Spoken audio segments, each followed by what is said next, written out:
Happy Easter. Welcome to SSUC, to Spiritual Seekers United in Community, to Southminster Steinhauer United Church, as we gather in this circle this morning, as we gather to be these people connected together on Easter Sunday. At SSUC, we gather and celebrate the festival of our tradition by honoring life and all the ways we live it. Renewal comes to the trees in the spring, to the grasses, to our gardens, to our flower pots. So let's celebrate that something new can grow in each of our lives as well. We share an old story today on this Easter Sunday about coming alive. And we use that here as motivation to build lives that are resilient, that can turn challenge and tragedy into strength and persistence, can make a difference in inspiring spirited and buoyant communities. This is a day to celebrate that we are most fully human when we embrace our strengths and our weaknesses, when we make of ourselves lights, blooms, budding bulbs that will break new ground in the year ahead.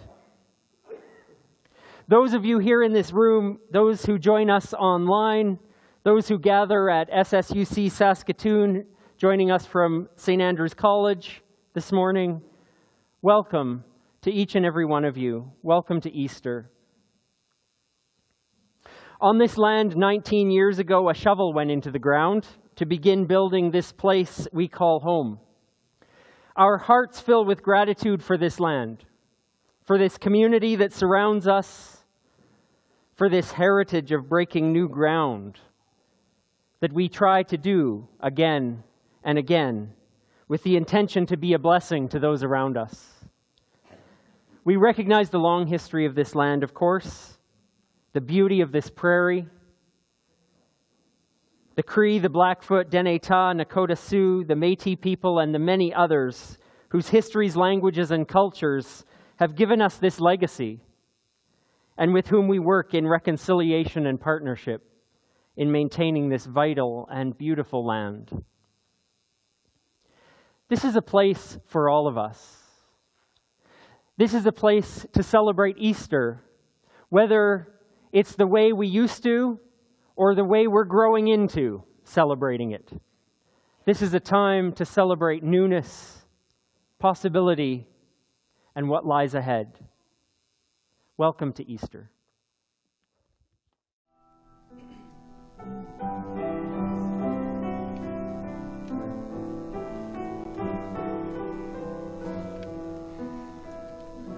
When waters rage and fiercely cold, let hope arise, let us be bold. When winds destroy and courage breaks, let hope arise to give life strength, to lift our hearts,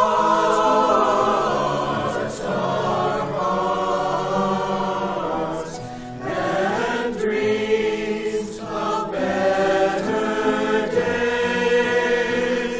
We reach for love,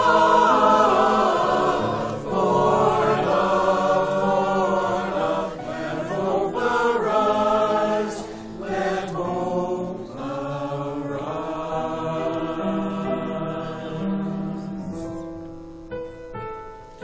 When lives are cold and hate abounds, let love abide, let hope resound. And when the streets are filled with tears, let love abide to take our fears, to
As we share these words of invitation, would you respond to each of my phrases with the words you find before you? We are rising and finding life.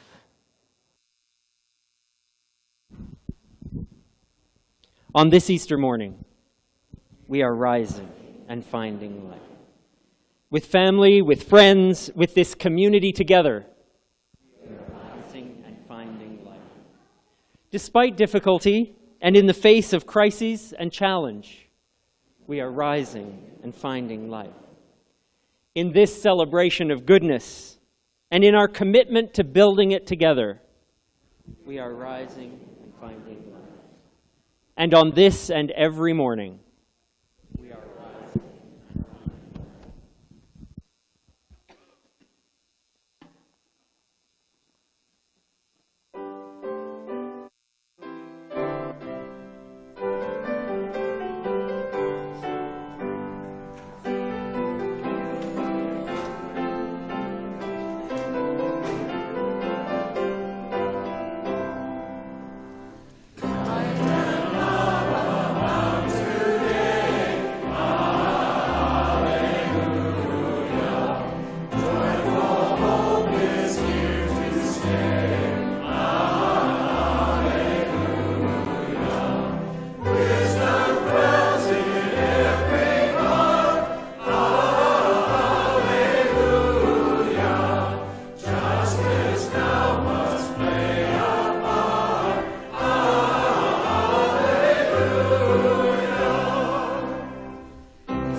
Easter celebrates the truth that morning never fails to come, that a new day arrives no matter what.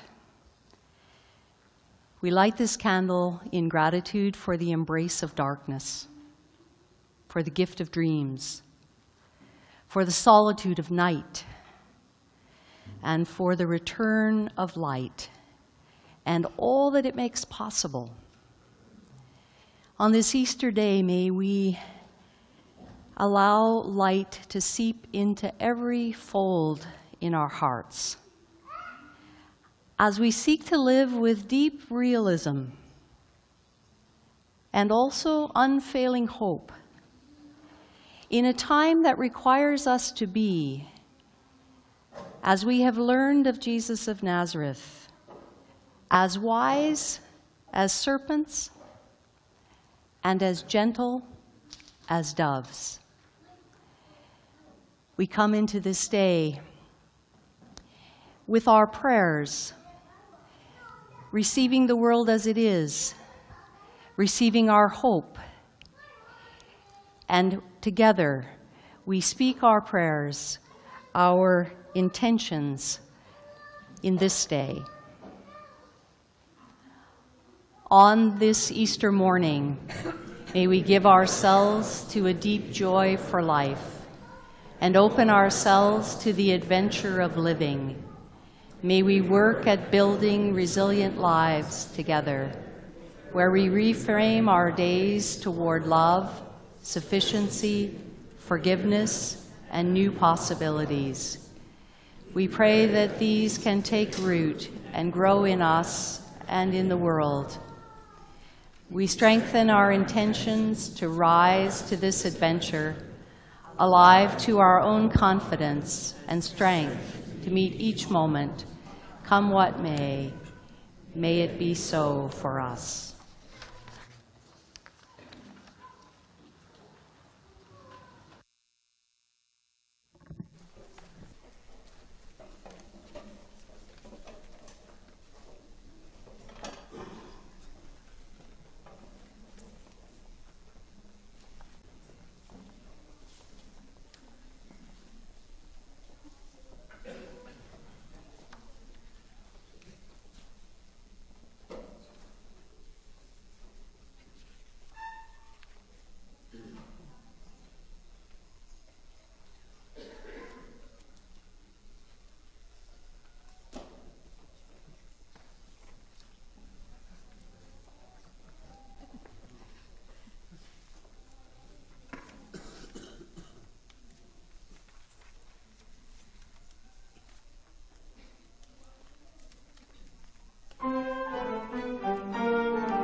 Music and glorious life, come to the celebration.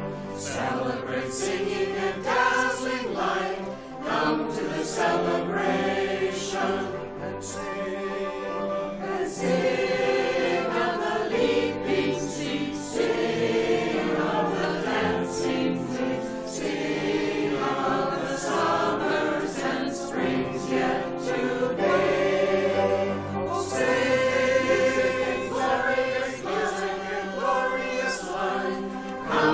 Celebration, singing and dazzling light, come to the celebration. Hallelujah, hallelujah, hallelujah, hallelujah.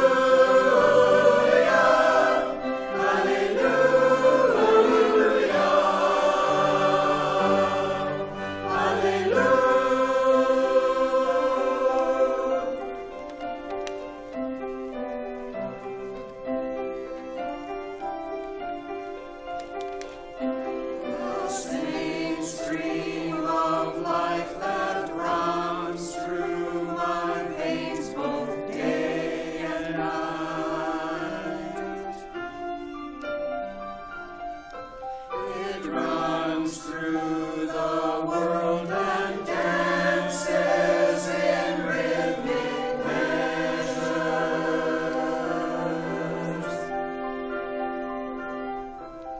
It shoots through the dust of the earth in joy.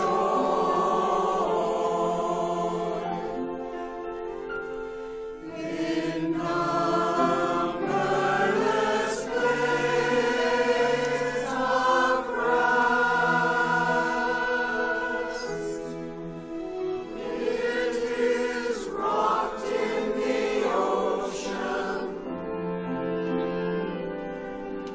rocked in the ocean. In heaven flow, in heaven flow, in heaven flow, sing glorious light, come to the celebration. Celebrate singing and dazzling light, come to the celebration. And sing of the leaping seas, sing of the dancing fleets, sing of the summers and springs yet to be. Celebrate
This is our time for all ages, and I want to invite anyone who'd like to come forward to the carpet for a story this morning.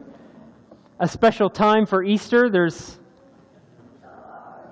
time to be here, and then when we're done, there's time to go back to the activity table and do whatever you'd like to do there.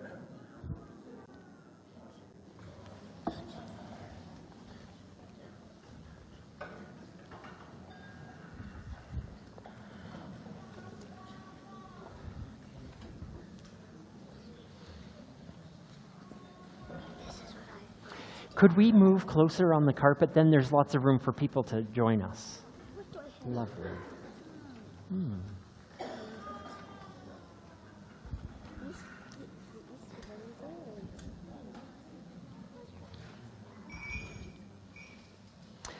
Good morning, everyone.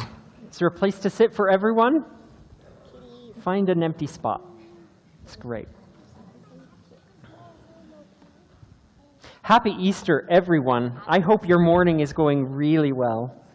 Nancy and I want to share a story with you this morning that I don't think was written about Easter, but for me, this is really a great Easter story. And there's no bunnies,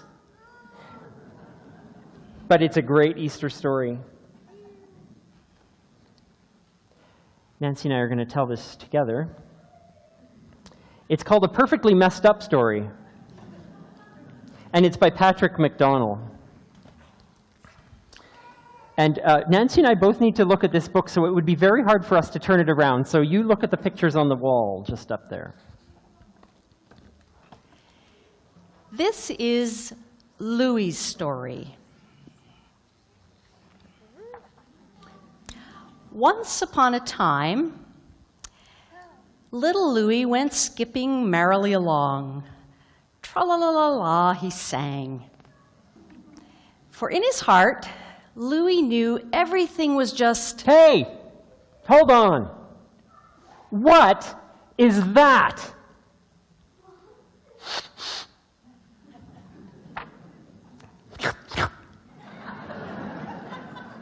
A jelly stain? How did that get there? This isn't right. Who would eat a jelly sandwich while reading my book?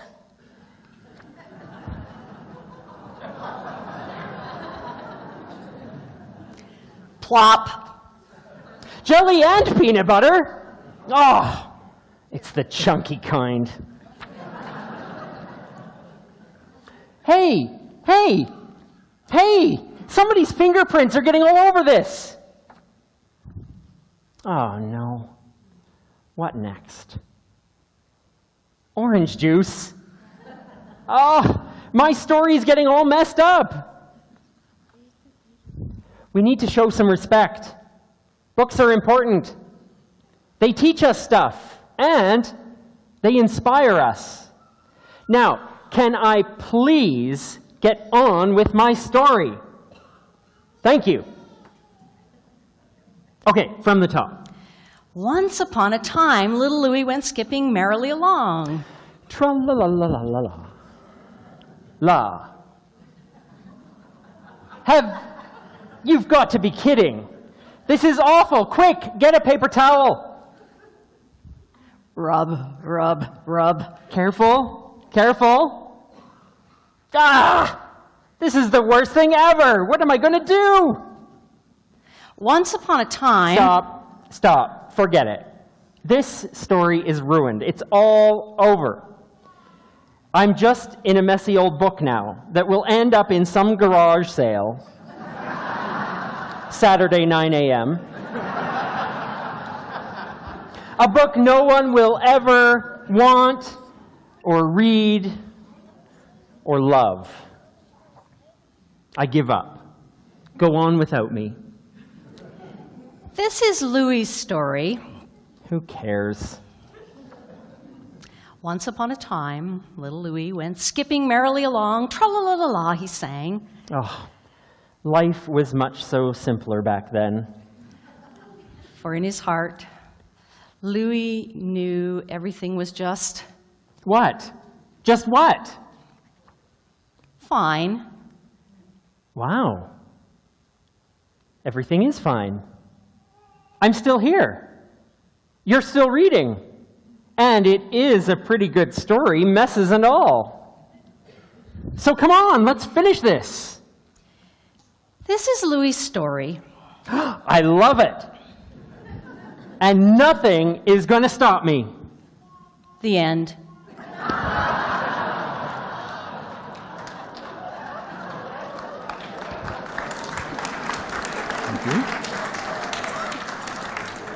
Whoa, books don't often get applause. This is amazing. Must be a good one. Can I tell you why this is a great Easter story? Well, I'll tell you. Easter's about endings that don't end the way you think they're going to end. They're about life happening in unexpected ways. And they're about even when things get all messed up.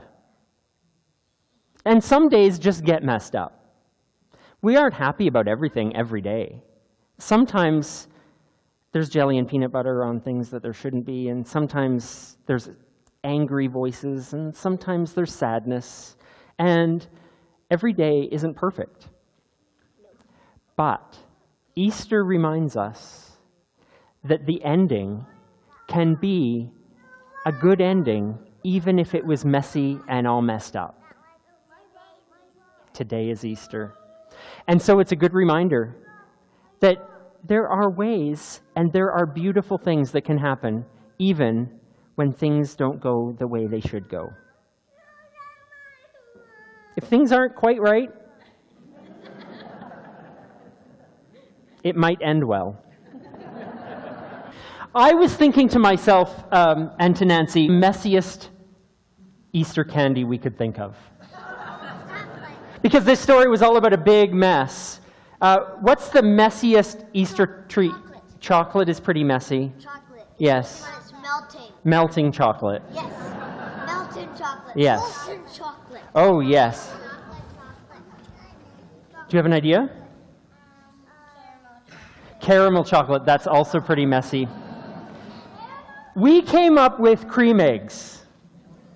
Those are the messiest thing we could think of. But because a big cream egg would be a huge mess, we decided little mini cream eggs would be just a little bit messy. Just which a would be little great. smaller mess. A little bit smaller mess. So now, there's enough little mini cream eggs for you to each take 2. Would you take 2 from each of us as we pass them around and have a happy Easter, even if a little bit of it gets messed up? Have a very happy Easter. One for each hand. Would you like to take one for each? Joy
Here is a reading from which comes our celebration and our story of Easter. This version comes from the Gospel according to Luke.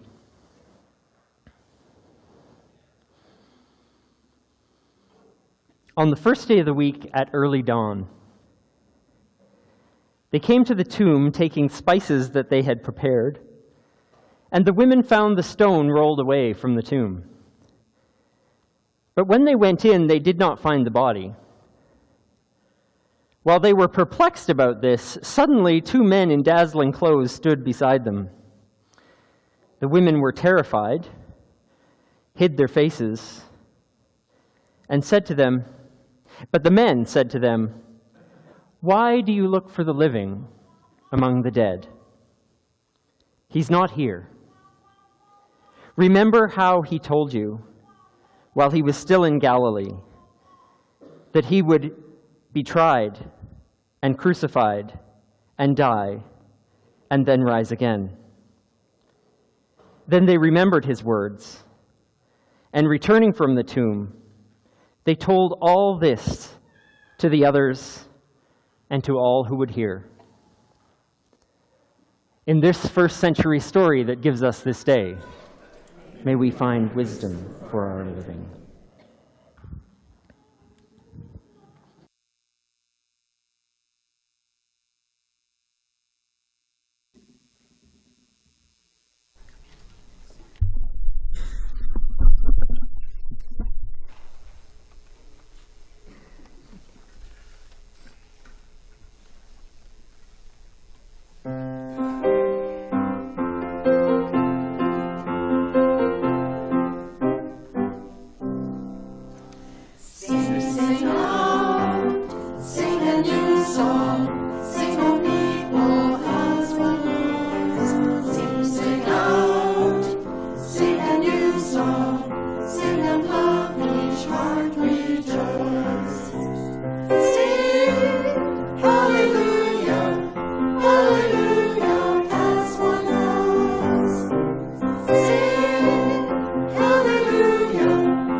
We hear the words of Julia Esquivel today, who's now 88 years old, a poet, peace activist, Guatemalan woman, exiled from her country for more than a decade because of her work for human rights and for non-violent resolution to the civil war and violence that went on for more than 36 years in her native land.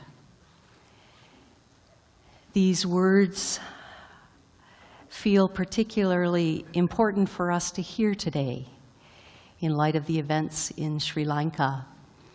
We still are threatened with resurrection.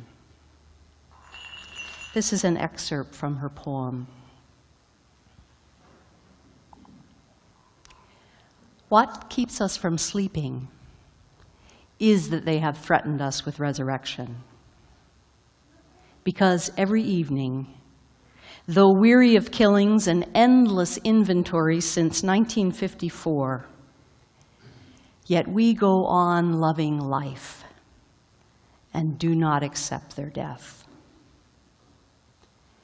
They have threatened us with resurrection because we have felt their inert bodies and their souls penetrate ours, doubly fortified, because in this marathon of hope, there are always others to relieve us, who carry the strength to reach the finish line, which lies beyond death. Because they live, today, tomorrow, and always, in the streets baptized with their blood, in the air that absorbed their cry, in the jungle that hid their shadows, in the rivers that gathered up their laughter, in the ocean that holds their secrets, in the craters of the volcanoes, pyramids of the new day, which swallowed up their ashes. Join us in this vigil, and you will know what it is to dream. Then you'll know how marvelous it is to live threatened with resurrection, to dream awake, to keep watch asleep, to live while dying, and to know ourselves already resurrected. In this poetry, 20th century activist and leader, may you find wisdom for our living.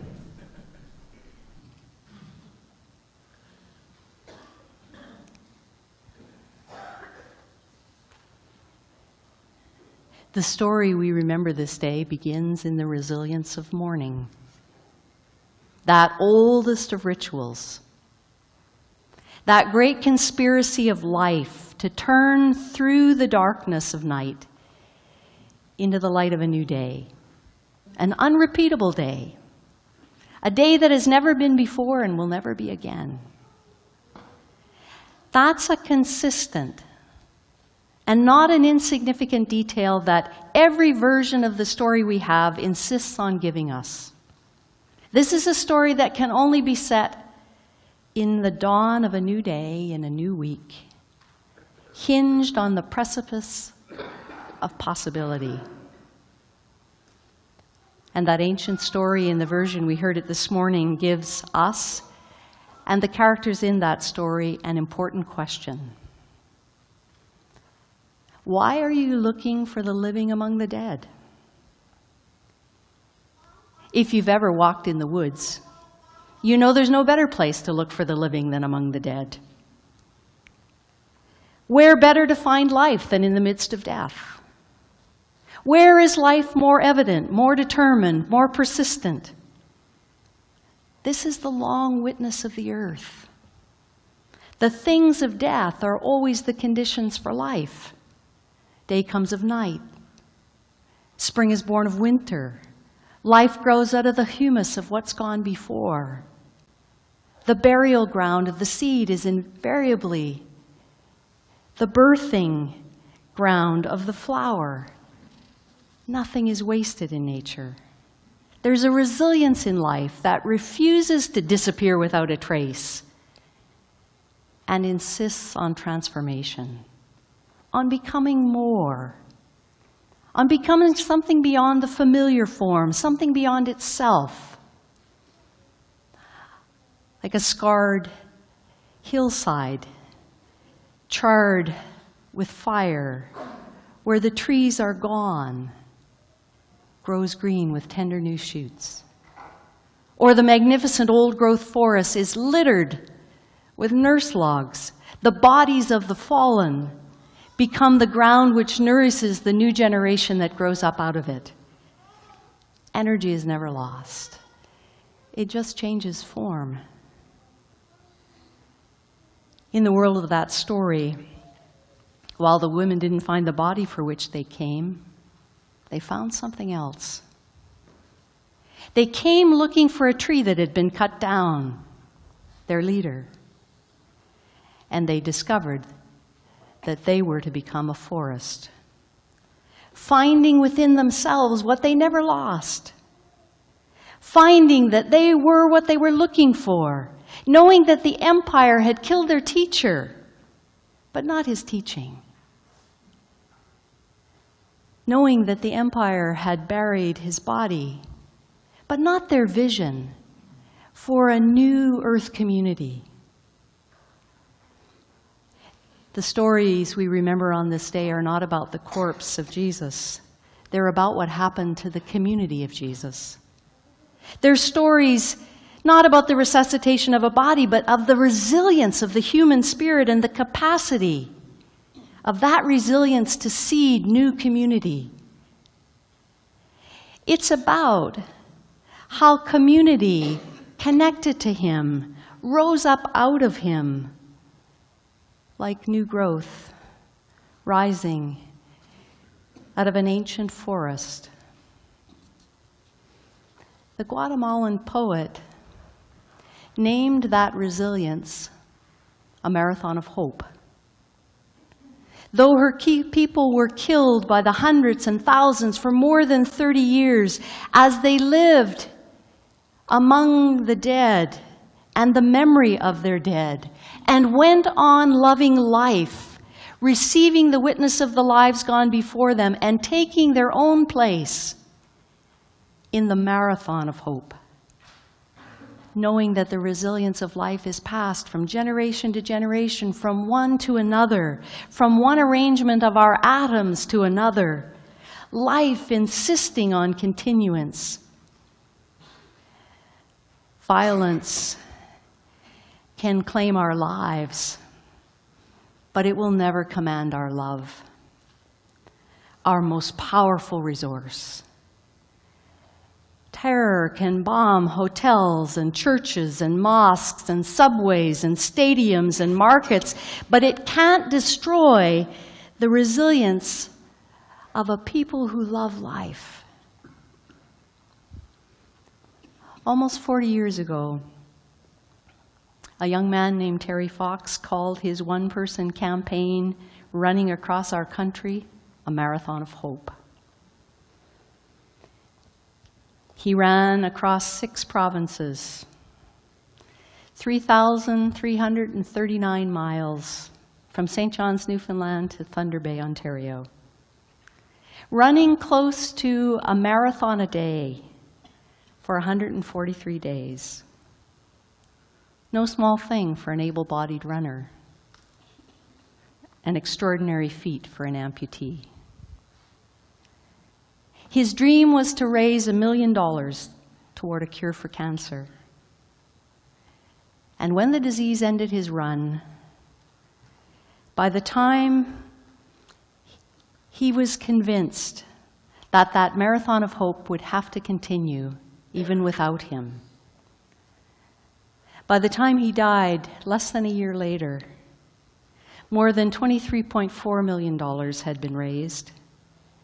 And that run continues every year. That fallen tree is part of a remarkable forest. A one-person marathon has become the marathon of too many to count. On this day that we celebrate the miracle of resilience, the miracle of a community empowered by the beauty of resilience, alive to what it is to be looking for life in the midst of what's dying, and to nurture that life is to know ourselves to be resurrected. It's a day to ask ourselves, how do we faithfully participate in the marathon of hope that is life itself?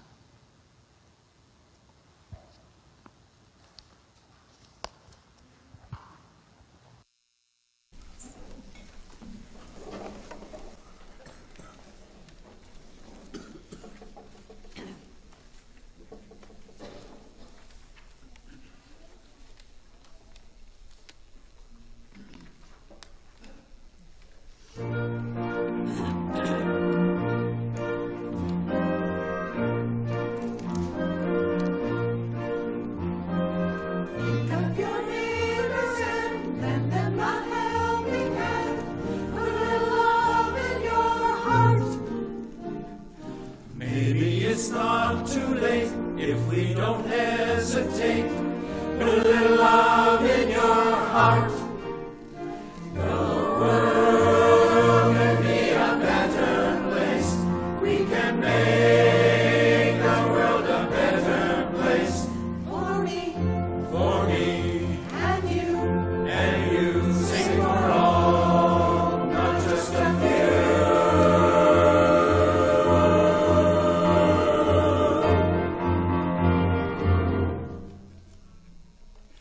Another day goes by, don't let the children cry. Put a little love in your heart. You want the world to know it's wrong to let hatred grow. Share the love from your heart.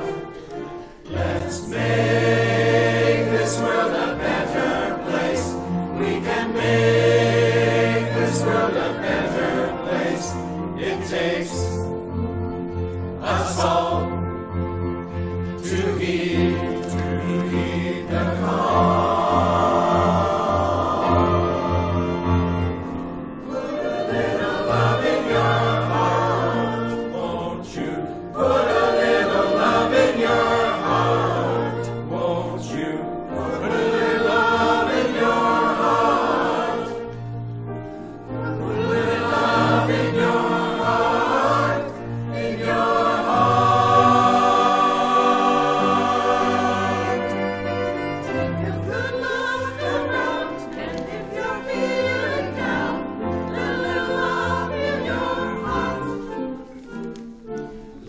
so now recite, kindness will be our guide. Put a little love in your heart. Let's do it universally. Make peace our goal most ardently. So all can live in harmony.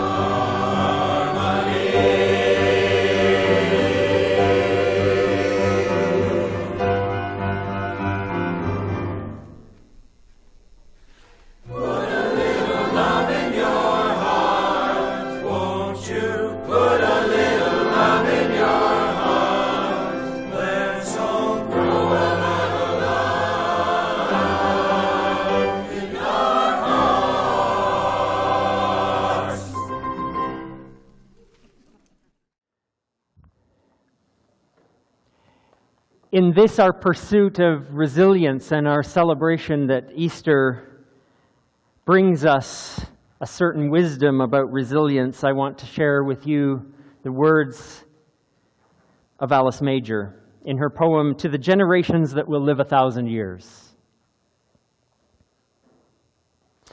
To the generations that will live 1,000 years, your coming is forecast daily in the papers.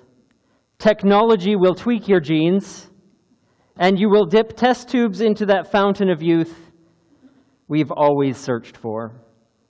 That spring rumored to rise in the land of flowers.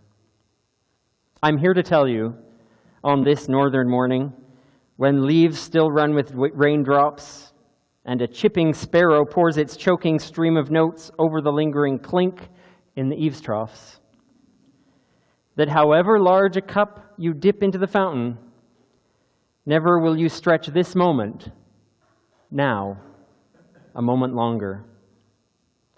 We can only drink it from our own cupped hands, from which it drains in quick, bright runnels, a few drops held in the shallow nest of your palm. These are words of a local poet. May we find wisdom for our living.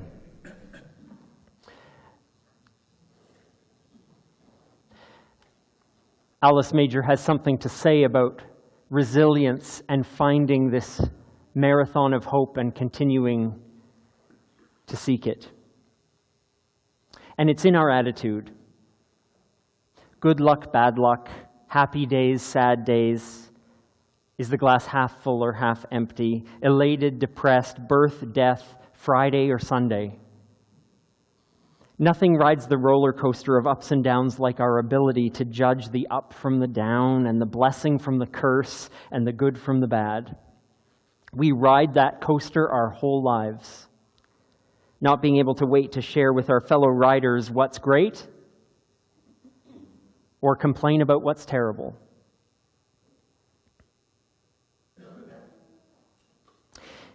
If our mood, our sense of what is positive or negative, or all these other lies we tell ourselves, if our well-being is given over to the events that happen around us, those things that are out of our control, we will continue to ride that coaster of hope and despair, of Good Friday to Easter Sunday and back again. We'll continue to swing on that pendulum of hills and valleys.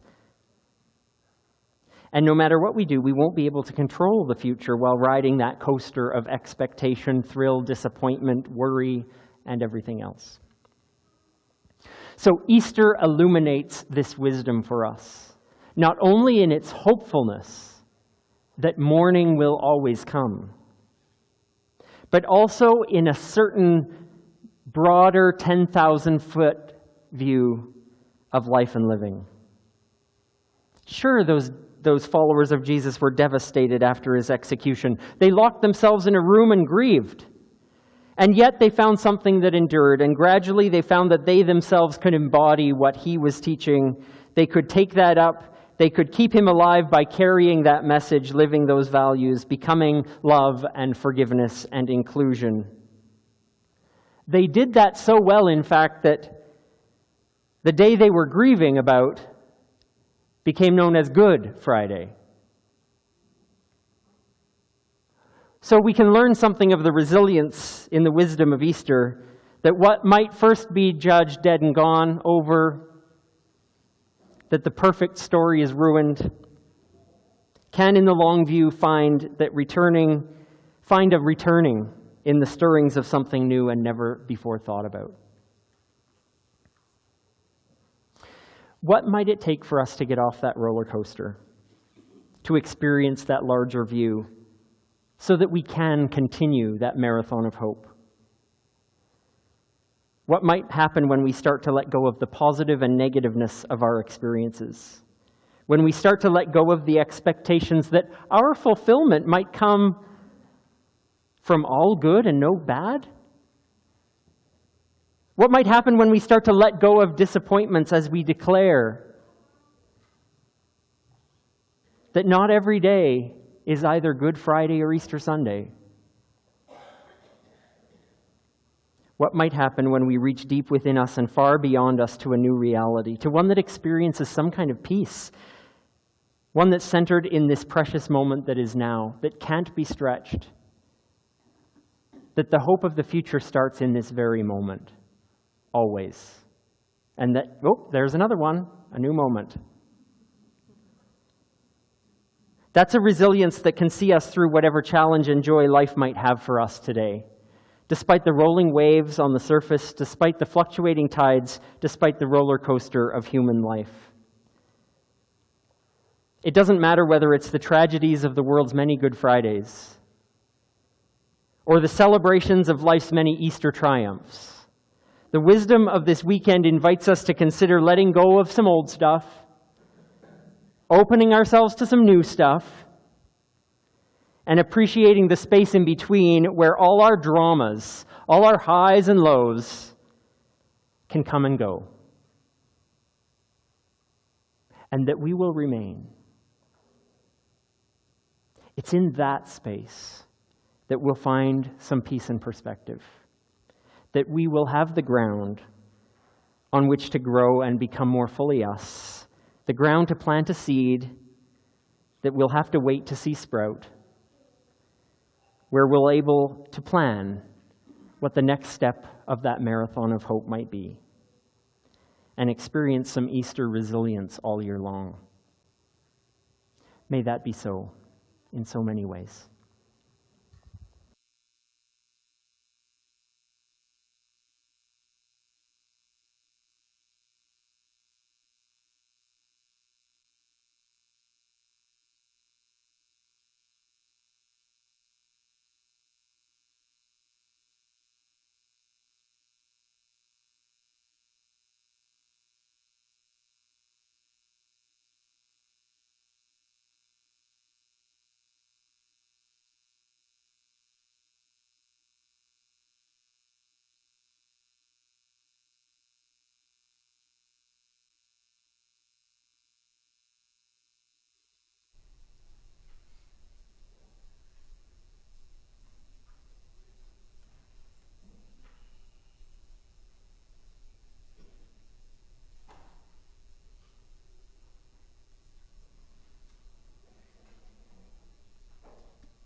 as we close our time together, we want to share some thank yous and some gratitude to our musicians, singers, instrumental.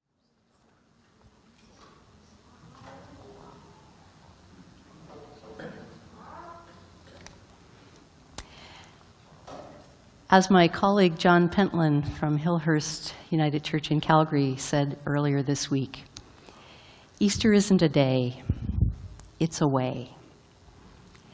And so it is. Easter is an orientation of our hearts, resiliently turning our hearts toward love and peace and hope, possibility, in the same way that flowers turn their faces toward the sun.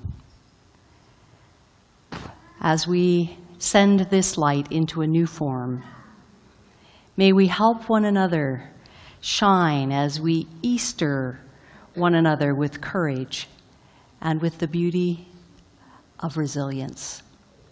That beauty is within us.